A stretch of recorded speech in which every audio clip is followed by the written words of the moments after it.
Hi, welcome to my channel. I'm Karen with Quilts Are My Passion, and today we're going to talk about how to get that perfect 1/4 inch seam.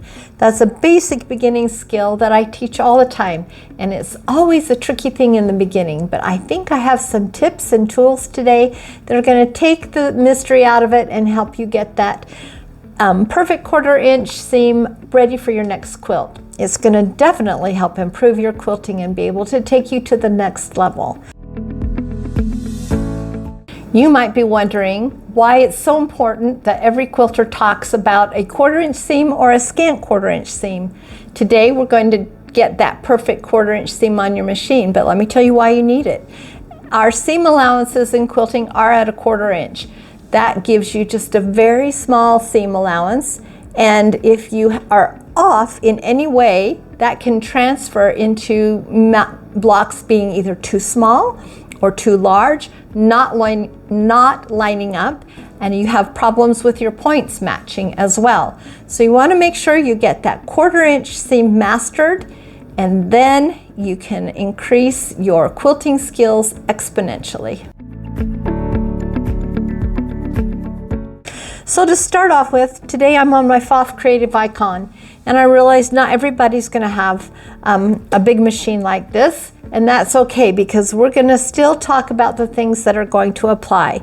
On my machine, I have right now a zigzag foot. This gives me the ability to move my needle, which will help me make that 1/4 inch seam absolutely perfect. With the zigzag plate on, I can adjust my needle to the perfect 1/4 inch needle position on my plate. Now I happen to know that on the FOF I have this little red mark on my regular presser foot. That is the 1/4 inch mark. So I just need to line my needle up with that little line.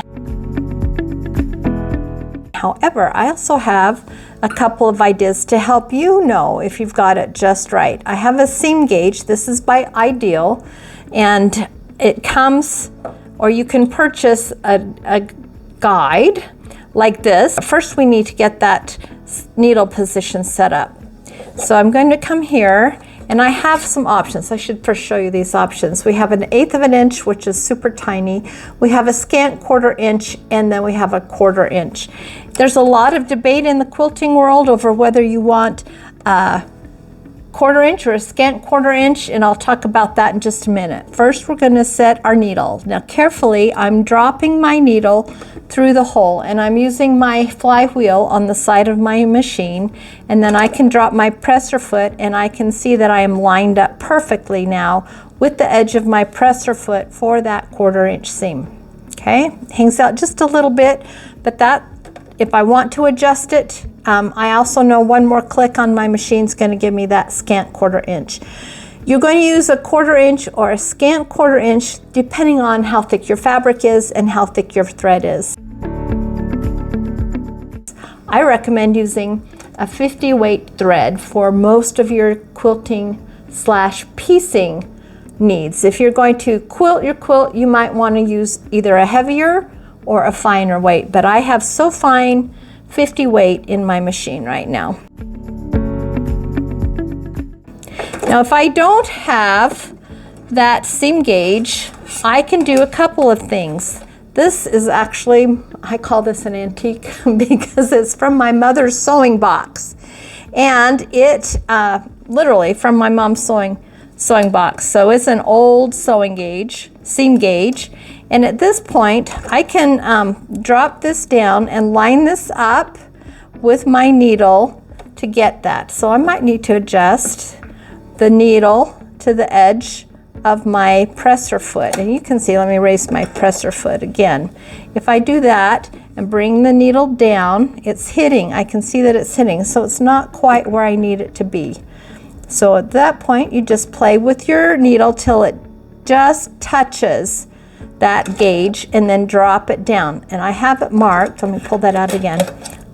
I have that marked at that 1/4 inch line right there. So you can see that 1/4 inch seam is not very big. You can also take one of your quilting rulers and slide this under Your quilting ruler needs to have that 1/4 inch mark. I'm trying to get no glare on that so you can see that. But this is my 1/4 inch line on this ruler. So I would just line this up. I would carefully bring my needle down so that it lines up with the 1/4 inch line right here. Hopefully the camera guy can get in and see. That's really hard to see all that in that color under there, but it's lined up really well. At this point, because I know I have it lined up perfectly, this is where I would add one of my helpers to help me level out the edge of my sewing and help me keep straight. So I know that there are people who layer like about 5 layers of painter's tape, and I know that this works because I've actually used it. It gives you just a little bit of a guide without having to purchase a guide like this. Now this guide is meant to go on my extension table, which is why it's so long. It would not work very well on my short bed machine because I actually have a curve here. So this comes in different sizes, so you might want to get one that fits the bed of your sewing machine. There's a clear plastic cover on the back. You just remove that and stick this down, and then you're ready to sew. But if you don't want to invest in that, you can just make your own guide. Take your tape, make a bunch of layers, and then with a straight edge, cut your layers with your rotary cutter and then line it up. Don't cover up your presser or your feed dogs. Line it up right along the edge of whatever you've used right there. You can also take moleskin and do the same. This is just a square of moleskin that I find works really great. I cut it in half and I do the same thing and line it up that way. And then I'm ready to have a guide when I sew, and I don't have my 1/4 inch foot there. And if you don't have a 1/4 inch foot, you can buy one. Every machine has a 1/4 inch foot these days. I know when my mother started quilting, sewing from a 5/8 inch seam to a 1/4 inch seam was a huge learning curve for her, and it was really tricky for her to master that. So I'm telling you, these are the tricks that I use. Now I have just a 1/4 inch foot back on my machine. It does not have a toe. There are some that have an extra little toe that sticks out, or a guide that you can bump your fabric up to, and I know there's people who really like that. I don't like it because I find if I sew over seams, sometimes that can catch and lift my seam, and I don't want to do that. I want my seams to be as straight as possible. Most of your sewing machines these days also have several markings on the throat plate. I don't know if you can see, my 1/4 inch is right here on my bobbin cover, right there. And sometimes hard to see. So, you know, that's again where I know that's putting my tape down, and I know it's going to go right there, and making sure that the tape is straight. That will help me stay straight when I'm sewing, especially if I'm doing a lot of micro piecing. Then Cluck Cluck Sew has come out with this fabulous tape. This is called Diagonal Seam Tape. This is a washi tape, and it's got black 1/4 inch lines on either side of a red line. The red line is so you can sew half square triangles without marking your fabrics or your snowballs. You just line it up, and I take out just a little bit. This is the trickiest part, is to get it lined up. I have the center line also on the throat plate, so I can line this up with this one.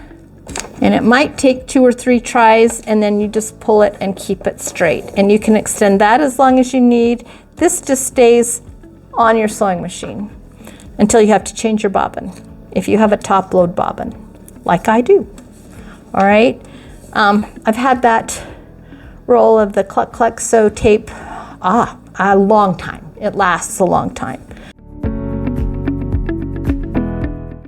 So anyway, we're ready to go. We can test our 1/4 inch seam and make sure that we have it just right before we sew. You always want to double check, because I know quilters say your 1/4 inch differs from machine to machine, and I actually I have 2 Pfaff machines, and I've had my 1/4 inch be just enough of a difference.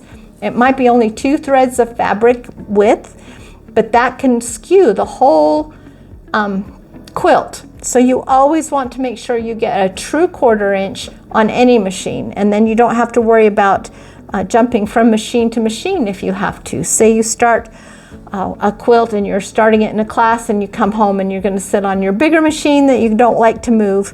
That way, when you have that true 1/4 inch measured, the way I've just shown you how to measure, you don't have to worry about that. And you can have accurate piecing that way. So I'm going to go ahead and I'm going to just start sewing. Now I use leaders and enders. So if you have questions about how I use these, drop a comment below, and I'll be happy to create a video that shows you how I use leaders and enders. I also always use my needle down feature, because I like that function. If I have to adjust my fabric when I'm sewing, the needle down is holding my fabric in place. If I don't have that and I have to move my fabric, or I have to raise my presser foot, I've now lost my seam, and I might have to do some of that wonderful unsewing or seam ripping project. So this one, I know my 1/4 inch is the width of my toe right here. That's just how it is on this machine. I can also use the tape I just put down to help me stay straight, and I'll just sew. And I have 3 2.5 inch squares, and here's my ender, but it's now become my leader. And usually I'm chain piecing. I'm not just sewing one little square. Now I can take this, I have used a dark thread so you can see, but you can measure and you can see we're a scant 1/4 inch, which is totally fine. That's going to accommodate when I fold the fabric over and press my fabric. That's totally, a scant 1/4 inch is fine. I'd rather it be scant, not too scant, than completely full. Sometimes in the quilting world, they talk about using a scant 1/4 inch. If your pattern does not reference a scant 1/4 inch, you probably don't need to use one, unless you're using something like a flannel or a little thicker fabric. The 1/4 inch seam or the scant 1/4 inch are dependent on whether or not you're compensating for the thickness of your fabric and the thickness for your thread. So for most basic quilting, a 1/4 inch seam is fine. But you might want that scant 1/4 inch because you're not one to make a sample block beforehand, or you find that you're more comfortable with that. That's totally fine. If you use flannels or a thicker fabric, that will help compensate for when you press your fabrics. You have a little extra fold, a little extra thickness right through here, right on your seam, that you need to allow, because when it folds over, even if you press your seams open, there is a little bit of thickness that does happen with these two fabrics being together. So a scant 1/4 inch, which is usually 1 needle click away from that perfect 1/4 inch, is all you need to do. You might need to adjust your guideline. If you don't have the needle positions on your machine, you might have to adjust a sewing guideline to help you get that scant 1/4 inch, which is literally a fingernail's width away from a 1/4 inch, and then you'll have perfect blocks every time. Our goal is to see if we can't make this center square exactly 2 inches. Now, because I have my zigzag plate on, and because I know that that was a scant, I could adjust my needle position a little bit if I wanted to. I don't recommend that in the middle of a project. I recommend doing it before you are complete with your project.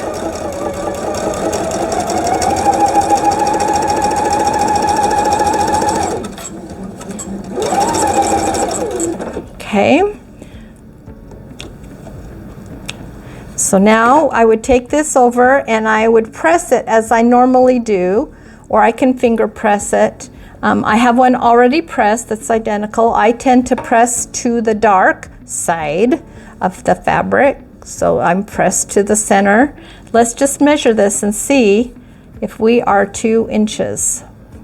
We should be perfect right there. How does that look, camera guy? Awesome.